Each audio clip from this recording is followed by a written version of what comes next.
So when recording bass, I wasn't as prepared as I had been for this record as I had been in the past. Like usually in the past, what I usually do is I learn the guitar parts, almost all of like the rhythm guitar parts, and then I would use that to help me write bass. But this time I was really strapped for time and I didn't learn a lot of the guitar parts. So going into that, I didn't know as much as I usually did for like Constellations and for Leveler. So a lot of the stuff, no, I wouldn't say a lot. I guess I would say some of the stuff I would just go into the studio and be like, okay, Carson, don't know what I'm doing for this part yet. Let's have fun. And I like the way that some of it turned out like that because on the spot, sometimes I come up with some really cool things. Like there's a part in Provisions where I actually switch and play with my fingers.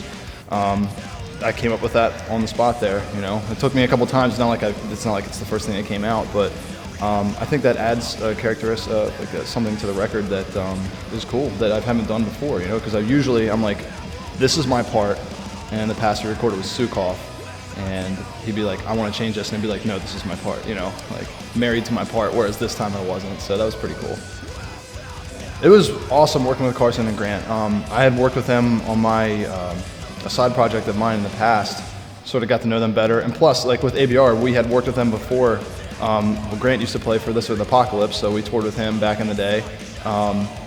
And he wasn't working for Carson at the time, but Carson did our demos for Messengers. He also did demos from when I joined the band right before Messengers, actually. He did demos for like Thrill Seeker and stuff like that. So he's been around for a while, and he's goofy.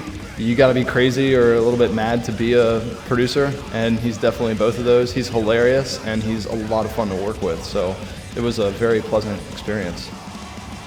It's kind of crazy to think that we put out 5 records, really, because then you start to feel old.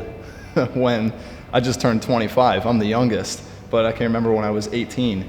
I feel like being our 5th album, and we always come out with something new, like whether it was Leveler and we got like the salsa part, we gotta do something different to keep it, you know, keep the old fans happy, but keep them interested too, or bring in new fans, or, you know, do stuff that's not the same.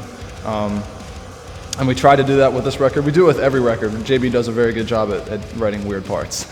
But I feel like we have these shoes that we have to fill nowadays, that we have 5 albums. And I think the problem that we're running into is what songs do we play live now? Because we can only play for a certain amount of time, and we have 5 records to pull songs from.